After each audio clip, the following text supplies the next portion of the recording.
안녕하세요. 과학이 빛나는 밤의 야간 서행 가이드 이준호입니다. 네, 오늘은 또 어떤 책 속 이야기로 여행을 떠나볼까요? 서행을 떠나볼까요? 책 여행. 오늘은 과학이 빛나는 밤입니다. 과학이 빛나는 밤의 105쪽 읽어보겠습니다. 바다처럼 지구의 개성을 뚜렷하게 보여주는 것은 없습니다. 태양계 어디에서도 푸른 바다를 찾아볼 수 없죠.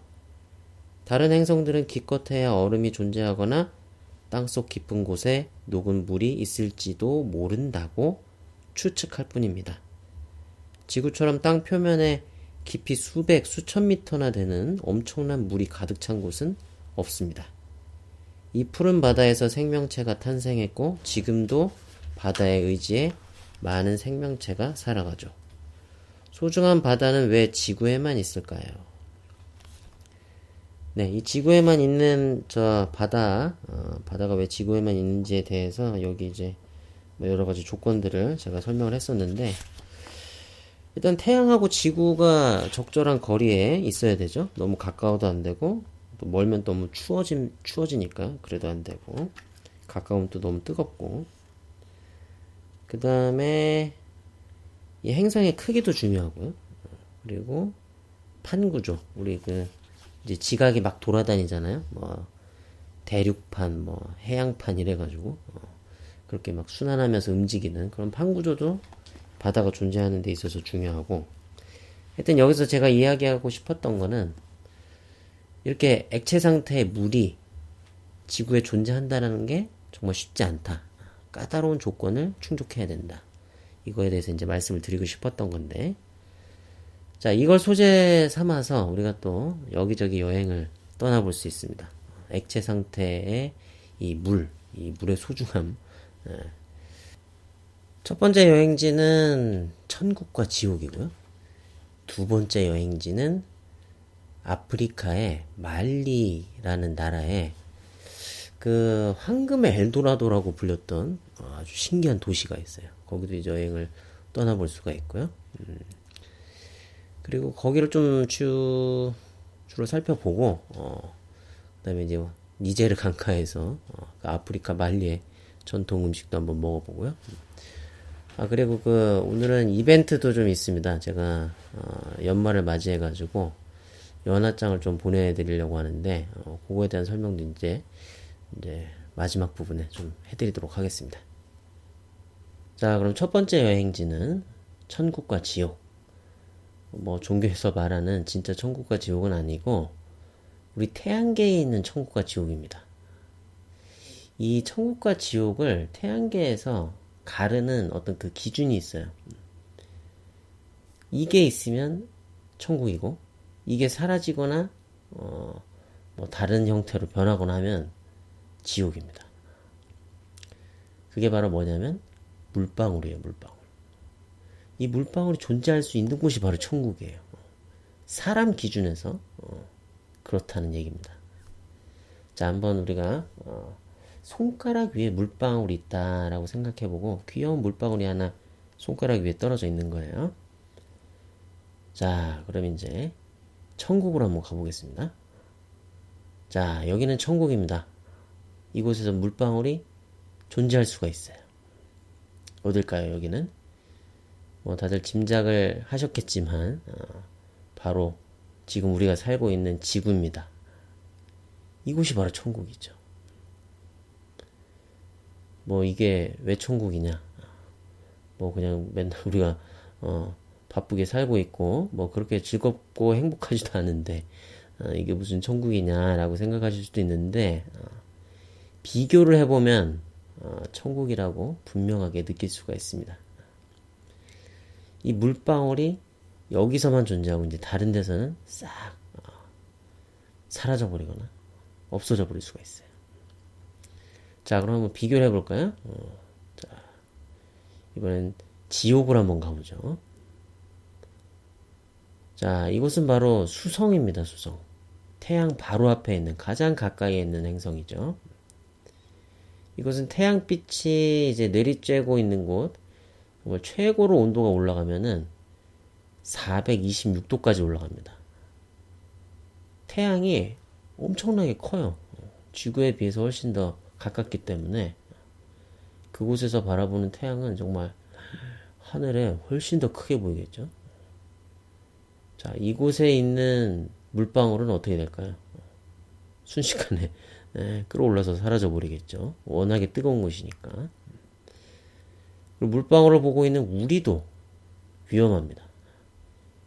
왜냐면 이제 물론 태양 빛이 뜨거워서 그렇기도 하지만 태양에서 뿜어져 나오는 초속 400km의 아주 강력한 태양풍이 수성을 휩쓸고 지나가거든요.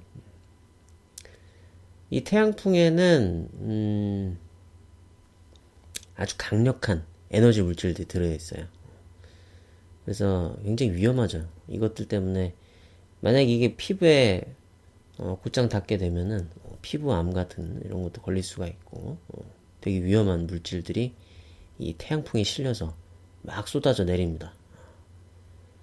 태풍보다 10,000배나 더 빠른 아주 굉장히 빠른 속도의 태양풍이죠.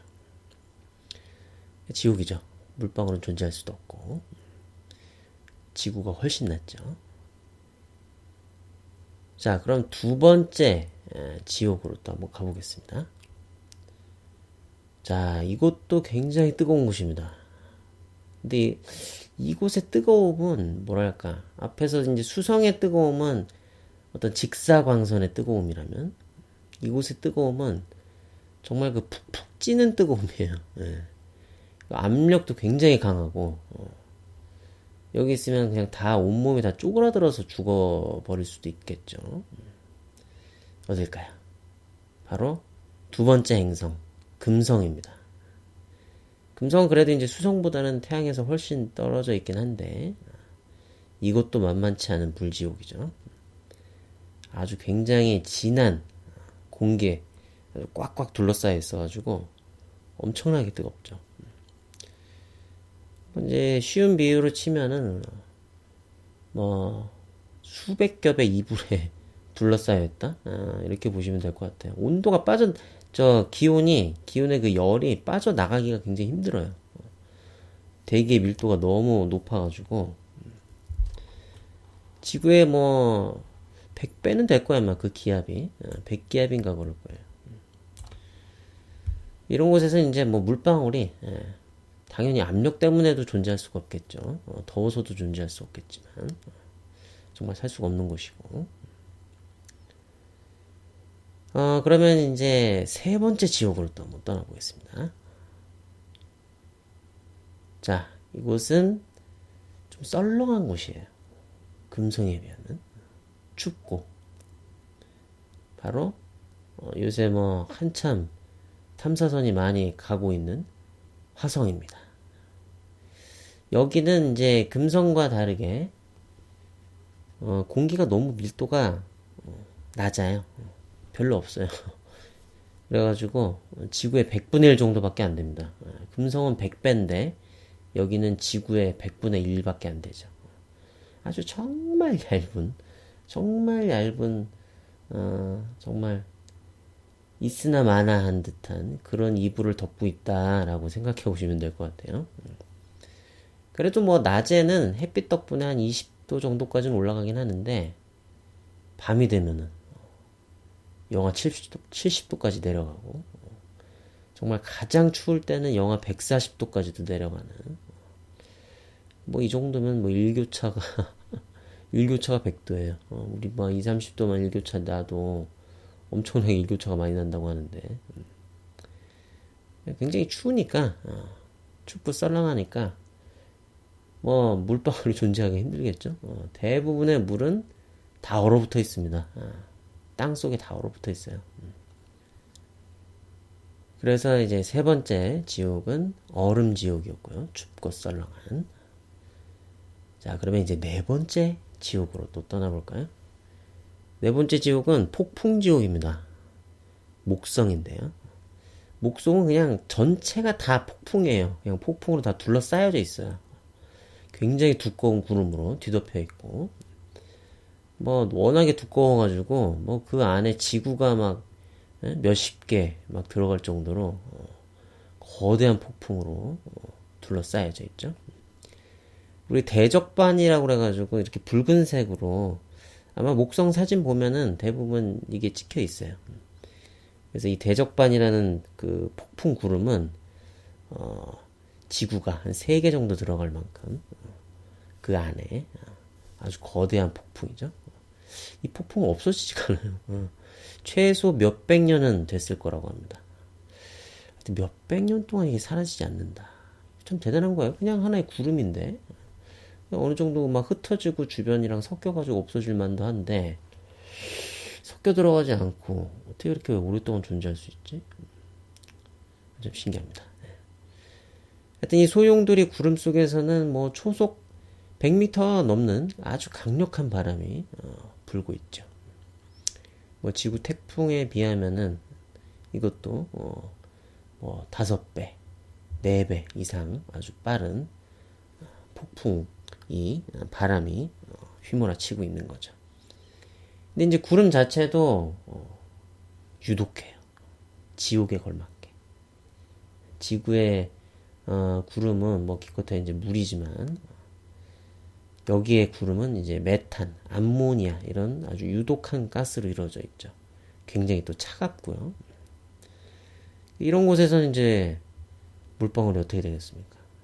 그냥 순식간에 부서져서 흔적도 없이 날아가 버리겠죠.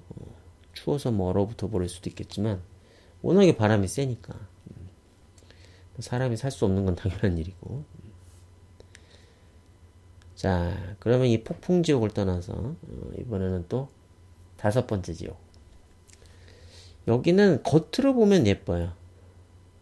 겉으로 보면 예쁜 곳인데 목성이랑 거의 비슷한 곳이죠. 바로 토성이죠. 그런데 그 귀여운 생김새랑은 다르게 목성보다 더 차가운 폭풍 지옥이에요. 한술 더 떠요. 영하 120도나 되는 아주 차가운 독가스 바람이 부는데요. 목성이랑 비슷하게. 너무 추워가지고 이 암모니아 같은 그 아주 독한 가스조차도 얼어붙어가지고 얼음 알갱이가 되어서 날아다니는. 그럼 뭐 물방울도 마찬가지가 되겠죠. 마찬가지 신세죠. 순식간에 그냥 다 날아가 버리겠죠. 아주 무시무시한 폭풍 지옥이고요. 그다음에 6번째 지옥인 천왕성은 되게 심심한 곳입니다.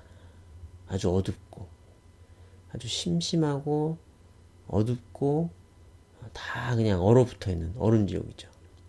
왜냐면 일단 태양으로부터 멀기 때문에. 또 여기 뭐 그렇다고 해서 뭐 엄청난 폭풍이나 멋진 고리 뭐 이런 것도 별로 없고, 여기서 보면 이제 태양도 굉장히 작게 보일 거예요. 정말 별처럼, 저 멀리 떠 있는 별처럼. 외로운 곳이죠, 한마디로. 기온이 영하 220도밖에 안 되고요. 뭐 딱히 뭐 소개해드릴 만한 별다른 볼거리도 없고, 정말 하여튼 외로운 곳이죠. 이런 곳에서 물론 이제 물방울도 추워서 얼어붙겠지만 정말 외롭고 심심해서라도 가만히 존재할 수가 없지 않을까. 외로워서라도 얼어붙을 것 같은 그런 곳입니다. 그리고 7번째였네. 하여튼 마지막 우리 지옥 해왕성. 이 해왕성은 천왕성보다도 더 먼데 그런데 의외로 볼거리가 있어요. 이곳에는 1초에 555m나 날아가는 가장 빠른 바람이 부는 폭풍으로 이 행성이 뒤덮여 있습니다. 행성 중에서는 폭풍이 제일 빠르죠. 폭풍 속도로 최고 신기록이죠. 그리고 이 공기 중에 메탄 성분이 많아가지고 대기 중에 아주 예쁜 파란 색깔을 띠기도 하고요. 물론 이곳에서도 어쨌든 폭풍이 아무리 뭐 예뻐도 물방울은 존재할 수 없겠죠. 555m나 되는 빠른 바람이 부는데 순식간에 산산조각 나서 물방울이 또 날아가 버리겠죠. 그래서 전체적으로 보면은 지구 앞쪽에 있는 행성들은 너무 뜨거워가지고 문제고, 뒤쪽에 있는 행성은 이제 너무 추워서 문제죠. 어쨌든 물방울은 존재할 수가 없습니다. 참 그렇죠. 예, 물방울 이거 별거 아닌데 그냥 물방울이 이렇게 반짝반짝거리면서 존재한다는 게 쉬운 일 아니에요. 정말 천국에서만 가능한 일입니다. 사람이 그냥 이렇게 편안히 살 수 있는 곳은 지구밖에 없죠. 네, 이렇게 해서 태양계의 천국과 지옥에 대해 쭉 살펴봤는데요. 이제 이번에는 지구에서 이 태양계의 지옥들하고 좀 닮은 곳이 있어요. 공통점을 어느 정도 좀 가진 극한 환경을 갖고 있으면서도 뭔가 좀 볼거리가 있는 그런 곳들을 제가 한번 찾아봤습니다. 자, 그래서 이제 그곳으로 이제 여행을 떠나볼 텐데요. 이번에 우리가 가볼 곳은 바로 금성이랑 닮은 곳입니다. 아프리카에 있는 말리란 나라인데요. 자, 말리로 한번 떠나볼까요? 자, 지금 우리는 말리에 도착했습니다. 어우, 너무 더워요. 근데 그냥 더운 게 문제가 아니라 푹푹 쪄요. 이 말리는 사하라 사막 쪽에 있지만 좀 남쪽이라 가지고 정글하고 가까워요. 그래서 여긴 좀 습한 바람이 붑니다. 그래서 막 숨이 턱턱 막히는 그런 찜통더위죠, 한마디로. 그래서 제가 이제 금성의 불지옥하고 좀 닮았다고 한 건데, 물론 금성의 불지옥에 비하면 정말 뭐 아무것도 아니지만 그거에 비하면 천국이긴 한데 하여튼 닮았죠, 닮기는. 자, 그럼 이제 이 말리의 팀북투라는 도시에 우리 왔습니다.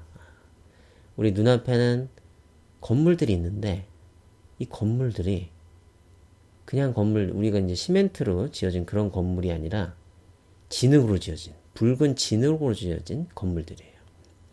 여러 건물들이 있는데 그 중에서 눈에 탁 띄는 건물이 있습니다. 진흙으로 지어지긴 했는데 되게 좀 높아요. 보통 진흙으로 지으면 아주 높게 짓긴 힘든데 한 5층, 6층 정도 높이? 그 정도 높이의 건물이고 또 특별한 거는 좀 이 뾰족뾰족하면서 이제 위쪽으로 탑들이 이렇게 솟아나 있는데 그 건물들 중간중간에 이렇게 고슴도치처럼 고슴도치의 침처럼 나무들이 쭉쭉쭉쭉 다 삐져나와 있어요. 아마도 이제 이 나무를 이렇게 깔고 하면서 그 위에다가 진흙을 올려가지고 지은 것 같아요. 근데 그 나무들이 바깥으로 돌출되어 있는 거죠. 바로 그것이 제네 모스크 이슬람 사원인데요. 자, 이 팀북투라는 곳에 이 이슬람 사원은 왜 있을까요? 이 팀북투는 아프리카 서쪽이니까 우리 그 중동 지방하고는 상당히 먼데 이곳에 이슬람 이제 이 종교가 전해져 가지고 그냥 전해져서 사람들이 그냥 종교만 믿고 뭐 그냥 그렇게 종교 생활만 한 게 아니라 여기서 아주 번성했어요. 이곳은 우리가 그냥 생각하는 아프리카의 어떤 흔한 도시랑은 좀 달라요. 정말 달라요. 이곳은 한때는 아프리카의 대학 도시로 유명했어요. 이 한 13세기 정도가 전성기였는데 이곳에 대학과 도서관 건물이 몇 개가 있었냐면 60개가 넘게 있었대요. 이 도시에. 그리고 낙타 가죽에 쓴 책이 70만 권이나 있었고요. 그러니까 이곳에서는 그냥 뭐랄까 워낙에 사람들이 공부하는 걸 좋아하고 그래가지고 그 책 모으는 게 취미인 거예요. 그래서 부자들은 그냥 집에 뭐 이렇게 뭐 황금으로 된 뭐 장신구나 뭐 이런 것들을 막 집에다가 막 이렇게 전시해 놓고 사람들한테 돈 자랑하는 게 아니라 여기는 책을 모아 놓는 거예요. 책의 권수가 이제 얼마나 되느냐에 따라서 이 사람이 진짜 부자구나. 여기 진짜 책이 많네. 진짜 부자네. 이런 식으로 부자의 어떤 기준이 갈라지는 거였죠. 지금도 그렇대요. 지금도 개인 도서관이나 박물관이 많대요. 근데 이제 이 좀 신기한 게 제가 이 팀북투라는 곳에 대해서 자료 조사를 하면서 금성이랑 또 닮았다고 생각했던 게 뭐냐면 금성이 예전에는 이제 화성보다 어떨 때는 더 인기가 많았을 때도 있었어요. 그래서 금성에 그 탐사선이 많이 갔었거든요. 근데 그 탐사선들이 다 결국에는 사라져버려요. 그 대기 속에 빨려 들어가면은 더 이상 신호를 보내올 수가 없어요. 왜냐? 대기의 압력이 너무 강해가지고 금방 탐사선이 그냥 막 쭈그러져가지고 망가져 버리는 거예요. 그러니까 제대로 거기서 이제 신호를 보내올 수가 없게 되는 거죠. 그냥 사라져 버리는 거죠. 근데 한때 팀북투도 그랬어요. 이 팀북투를 찾아서 떠난 그 사람들이 많았거든요.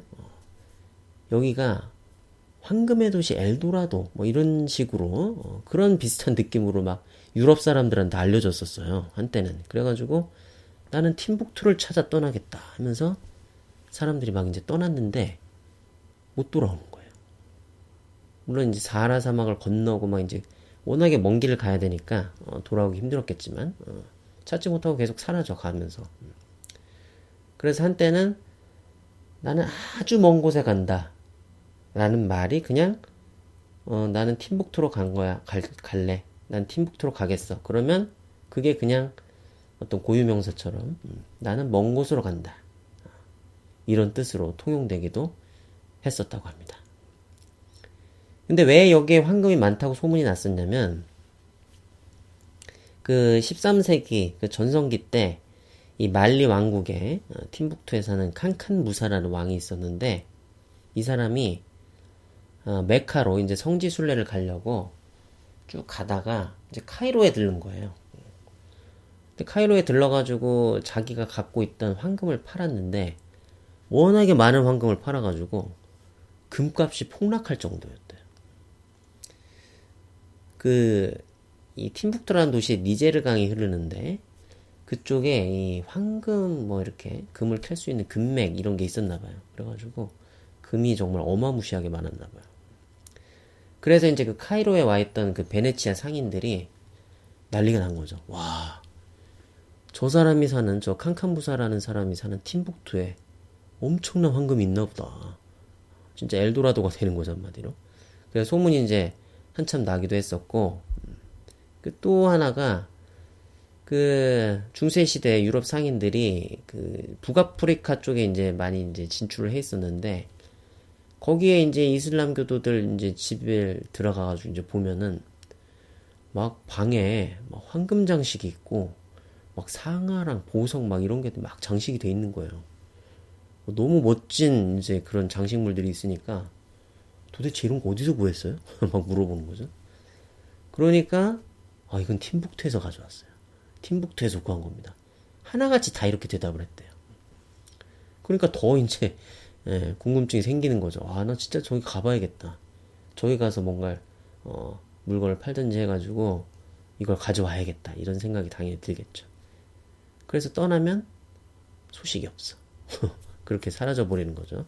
마치 금성으로 떠났던 탐사선들처럼. 그런데 왜 여기가 이렇게 부유했을까요? 여기는 일단 그 강이 흘러요. 니제르 강이 흘러가지고 이 강을 통해서 무역이 이제 될 수가 있고 그래서 하나의 무역의 허브가 되는 거죠. 교통이 일단 편해야 되잖아요. 그리고 여기가 이제 지중해 지방하고 이제 수단 쪽 아프리카 다른 곳을 연결하는 그런 어떤 중심지 역할도 하는 거예요. 그래서 이제 상업이 발달했고 이 왕이 또 통치를 잘 했겠죠, 이곳에서. 그러니까 이제 상인들이 안전하게 이곳에서 장사를 할 수가 있으니까 물건 거래도 할 수 있고 하니까 또 이것이 더 중심지가 됐겠죠. 근데 또 왕이 그 칸칸부사라는 왕이 워낙에 또 학술, 문화 이런 걸 막 장려하고 우리는 공부를 해야 된다. 그래서 이제 더 학술 문화 중심지로 유명해졌었던 거죠. 그래서 뭐 한때는 2만 명이 넘는 학생들이 2만 명이 넘어요. 엄청난 거죠, 옛날에. 그래서 이곳에서 막 그 뭐 코란뿐만 아니라 수학, 의학, 뭐 논리학, 천문학 수많은 이제 공부를 했었고 다양한 종류의 공부를 했었고 이곳에 상코레 대학이라는 곳이 있었는데 워낙에 명성이 자자해가지고 아랍까지도 그 소문이 다 아주 퍼져 있었다라고 합니다. 그리고 또 하나 이곳이 이제 금성하고 비슷한 게, 이 팀북투라는 곳에 흐르는 니제르 강이 처음에는 어디서 흘러와서 어디로 흘러가는지를 잘 몰랐대요. 그래서 수수께끼의 강이라고 불렸대요, 이곳이. 그래서 그 이븐 바투타, 아랍 세계에서 아주 가장 유명한 여행가인데, 이 사람이 팀북투에 들렀다가, 이 강은 도대체 어디로만 흘러가는 걸까? 이 강은 미지의 땅에서 발원해서 사막으로 흘러간다. 이렇게 적어놨대요. 이 강의 하류를 찾아내는데 성공한 거는 1830년대. 그때 이르러서야 하류를 찾아내는데 성공했다고 합니다. 그러니까 뭔가 그 미지에 어디로 가는지 몰라. 알 수 없는. 금성도 그렇죠. 완전히 그 두꺼운 구름에 휩싸여 있어가지고 알 수가 없잖아요. 그냥 제가 공통점을 찾아가지고 그냥 막 연결시키는 것 같기도 한데 하여튼 이 팀북투는 뭔가 좀 미지의 도시였어요.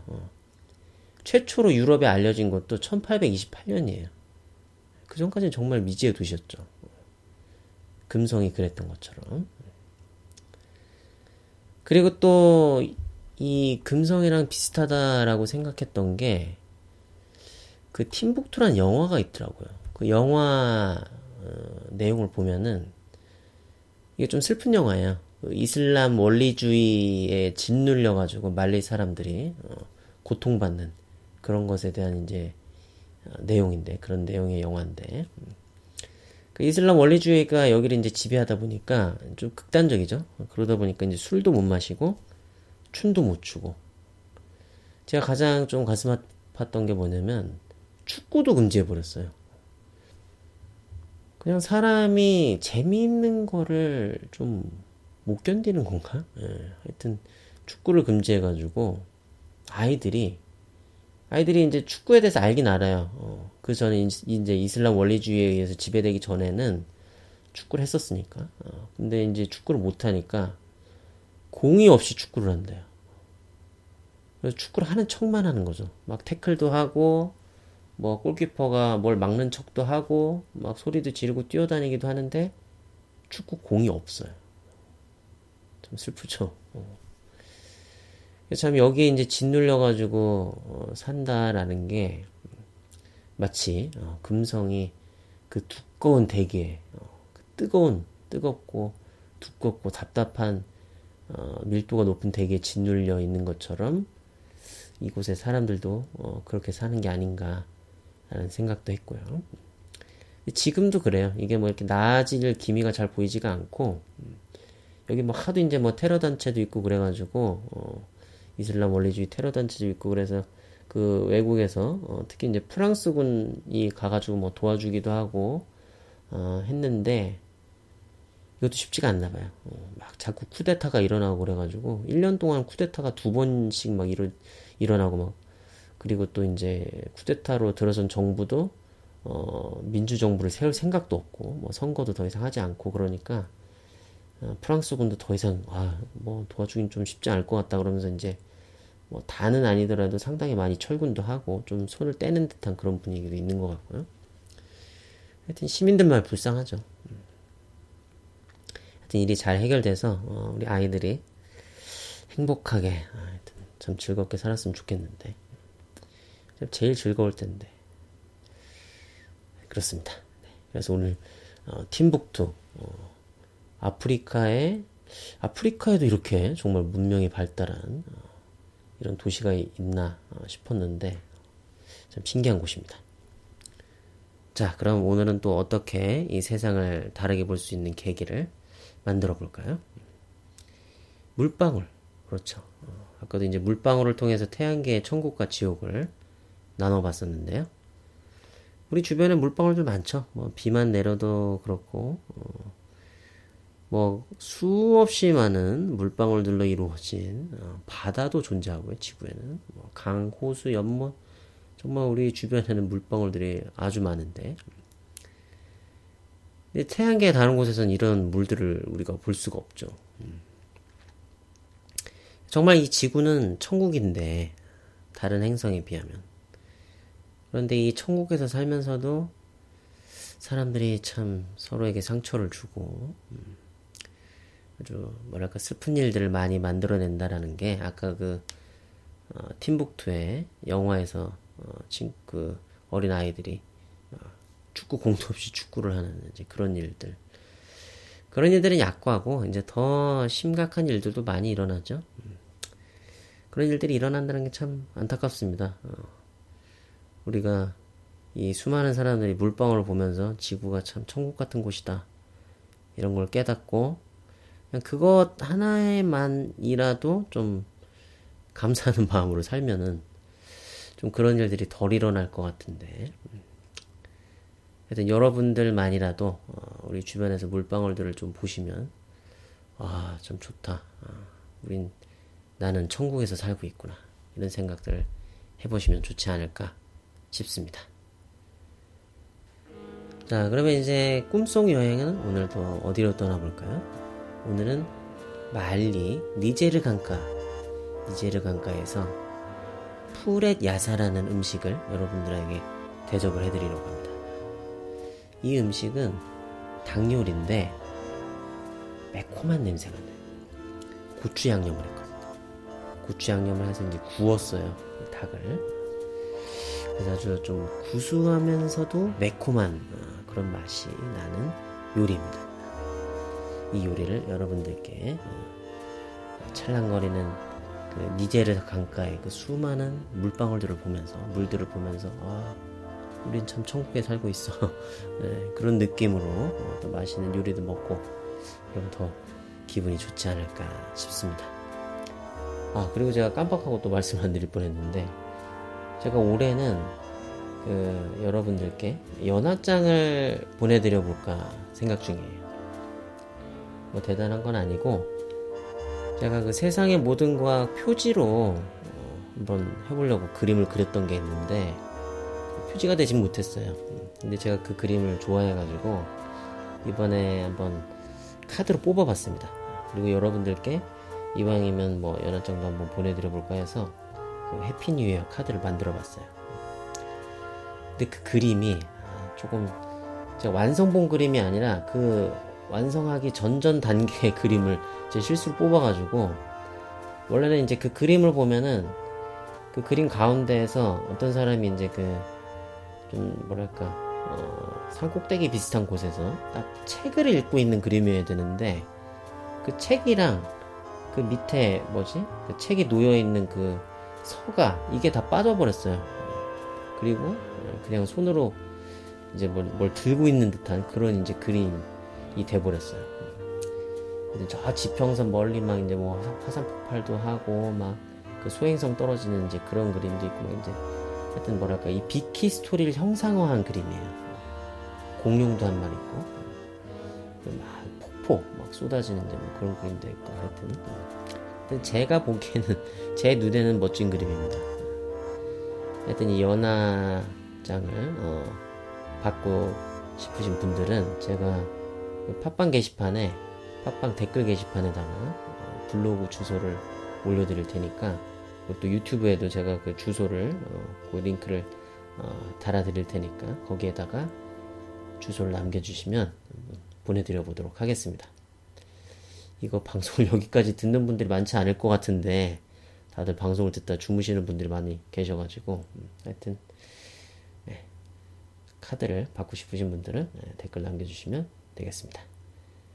네, 그럼 잠시 뒤에 진짜 그 꿈속에서 우리 니제르 강가에서 만나 뵙도록 하겠습니다. 하겠습니다.